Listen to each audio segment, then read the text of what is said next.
We have spent the last few weeks discussing the informative speech in general, but by now you are well on the way to completing yours and are probably interested in discussing the speech specifically. For this class, you have a very detailed assignment to follow. The goal of the informative speech is to have you teach the class about a concept you have chosen, researched, written thoughtfully, and, using your online presentations, your textbook, and your peer feedback, revised with some care. The topic for the informative speech can be just about anything you need it to be, but as you know, there are two additional requirements. First, your speech needs to be modified next week to become a persuasive speech, so you need to pick a topic with persuasive potential. Second, your speech needs to recognize issues of social and cultural diversity. This means that you need to demonstrate an understanding that all people come to the table from different genders, different ethnicities, different religious perspectives, different class statuses, and different races. It would be a mistake to assume that everyone encounters the world the same way you do, and you want to reflect your understanding of diversity in your speech. This can affect your topic selection, but really, any topic can demonstrate your understanding of diversity. Remember that any topic can be the perfect topic, and don't get too hung up on searching for the perfect topic.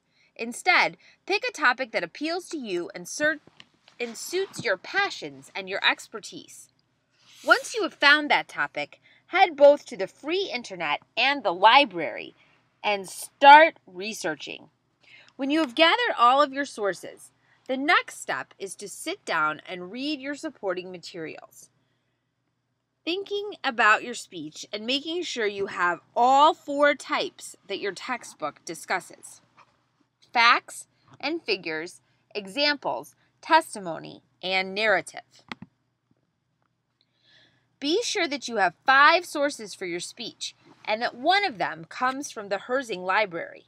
The other 4 can come from the free internet with a couple of caveats. First, remember that Wikipedia and other encyclopedias are off limits for you because they are not advanced enough for a college-level course. These kinds of sources might help you get started on your speech, but they should not be the only information that you use in your speech. Make sure that once you've gathered all your sources, you sit down and assess them all according to the 4 R's that we've discussed. This ensures that you have the most credible sources possible for your speeches. When you have decided that your sources are credible enough, you will need to read them again, this time with an eye for the 4 types of supporting material that your textbook suggests. It's really important that you have facts and figures, examples, testimony, and narrative in your speech because these kinds of supporting materials are essential for sharing sound information with your audience. Once you are satisfied with your research, it is time to draft your specific purpose statement and your thesis statement. Deciding on those 2 elements will allow you to spend some time thinking about the method of speech design you want to choose for the speech. Review all of the methods that your textbook mentions in the informative speaking chapter so that you can select the one that best lets you cover all areas of your speeches. Remember that any speech can be organized according to any one of the methods of design. Your thesis and specific purpose statement will guide you in the right direction. Once you have determined your specific purpose statement, your thesis statement, and your method of speech design, you are ready to begin your outline. Remember that it is quite all right to focus on the body of the speech first so that you can come back at the end and craft an introduction and a conclusion. Because this is a 5-minute outline speech, you should have 3 main points. When you write your outline, be sure to express those main points, as well as all of the supporting points, in full sentence form. The formal outline contains the same information your speech would contain if you wrote it out in paragraph form, but using an outline allows you to better focus on organization. As you write your speech, think about where you need to use a presentation aid. Usually, you want to use a presentation aid in the most difficult or technical part of the speech. This is because presentation aids are visual clues for the audience to follow. A final step when writing the body of the speech is to make sure you use lots of transitions between main points to ensure that your speech has a logical flow.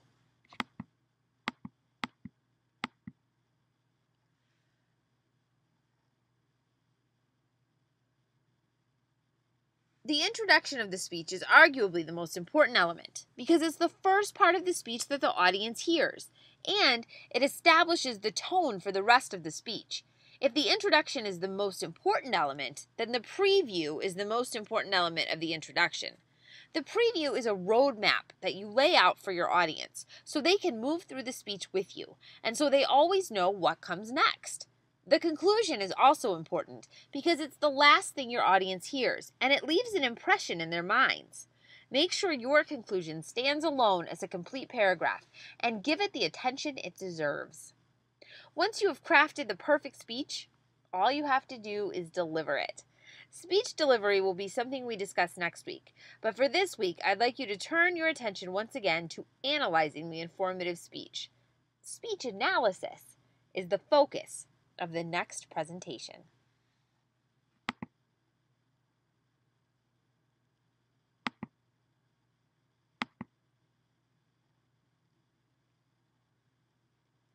To review the parts of the introduction and conclusion, note that it is very important that your introduction does these three things: gain attention, establish credibility, and preview the speech to come. It's also really important that your conclusion does these three things: review the speech, conclude the remarks, and stand alone as a complete paragraph.